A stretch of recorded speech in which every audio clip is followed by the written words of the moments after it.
You're listening to the Feel Good Astrology podcast with Louisa Munson.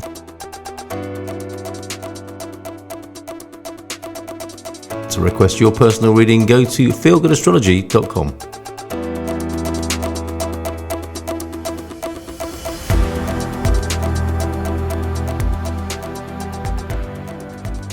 This is an update. It's an amalgamated update. I've recorded it in pieces around working with my children and doing stuff with my husband. You can see this picture of the beach behind me. This is where we went today, by the way. I live in Portugal. And the reason I've got this up is because this is the ocean behind us, and the ocean is very much Pisces energy. And so what inspired me to record these healing messages for you was, Saturn's moving into the sign of Pisces, Pluto is moving into the sign of Aquarius, and we've got Jupiter and Chiron together in the sign of Aries. And all three of them together are creating this upswell of emotion, this upswell of something to heal first, which is the Jupiter and Chiron. For us to express stability in some way from understanding how to work with Saturn, and then how we transform on a much bigger level over a period of months. So now, if you're a Taurus person, the Saturn in Pisces is really formalizing your friendships, your networks, the idea of collective authority. You may well find that you're in a place where you're being more authoritative and making a lot more connections. In fact, I would recommend it.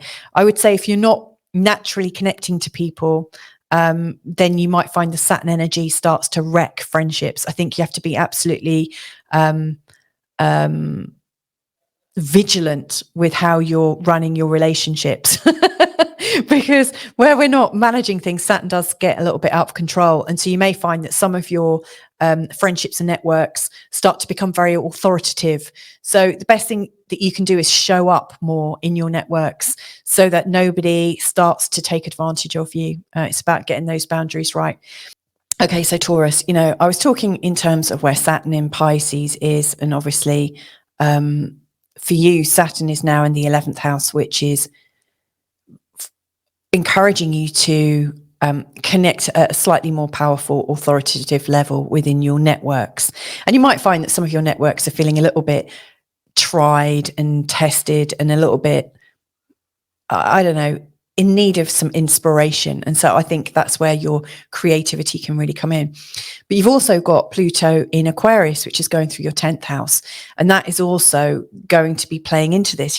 Pluto in the 10th really shows where you're really changing the outward feel of your journey. Like what you've come to think of as your journey and where you're going is taking on a much more poignant meaning now. Is it just about power, or are you really wanting to live a life that has felt powerful and transformational? There is something really shifting in your focus in terms of, how do I want to be remembered? What do I want the impact of my life to be? I mean, that's a really deep and meaningful question, isn't it?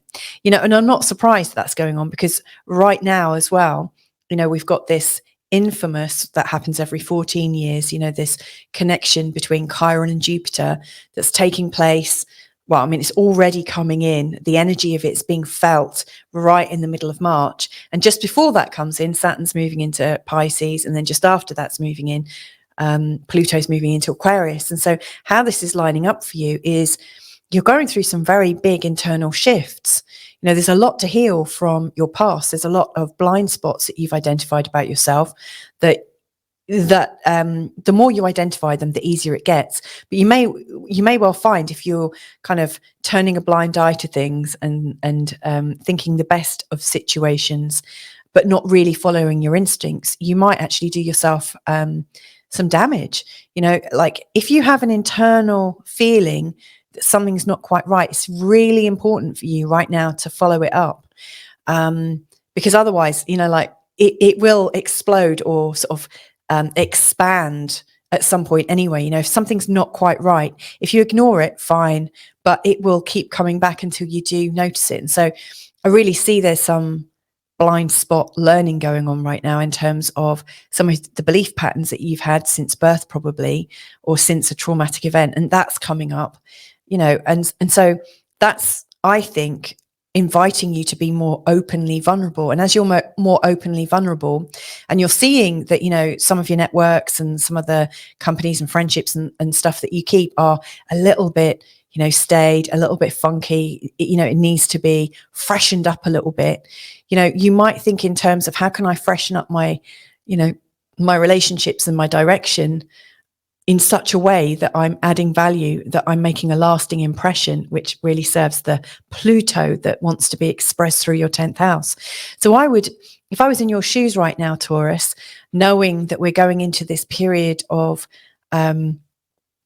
rethinking, massive rethinking and shifting, I would say, think about your ultimate direction. What do you want to achieve through life? And then think, how can you make it more exciting?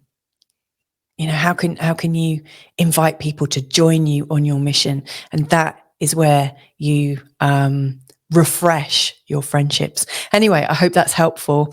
And I'm sure you're going to actually dazzle everyone quite well when you get through to the other side of this. So there you have it. That was my combined message for you at this time. Like I said, Chiron and Jupiter are giving us the inspiration for healing that's showing up in our lives right now. Saturn's coming in to help us formalize things. And in the areas where we're not happy to formalize them, it's tripping us up a little bit and showing us where we're restricted. So if you are feeling restricted, it's because there's a Saturn thing. You know, you're being asked to take more responsibility on somewhere. And then Pluto is moving into a space to transform us beyond anything that we can even imagine. So, you know, we are talking about deep psyche work going on at the moment. So anyway, I hope you've enjoyed this. If there's anything I can do to help, just drop me a line. You can reach me at feelgoodastrology.com. And I will be very happy to help guide you through this process, either on a one-on-one basis, or even in a membership. There's all different ways I can help you, but just stay in contact. And if you found this useful and you think other people find it useful, then please do feel free to share. I really, really appreciate that. Anyway, lots and lots of love to you. Thank you so much for connecting, and hopefully I'll be connected again real soon with you. Bye for now. You've been listening to the Feel Good Astrology podcast with Louisa Munson. To request your personal reading, go to feelgoodastrology.com.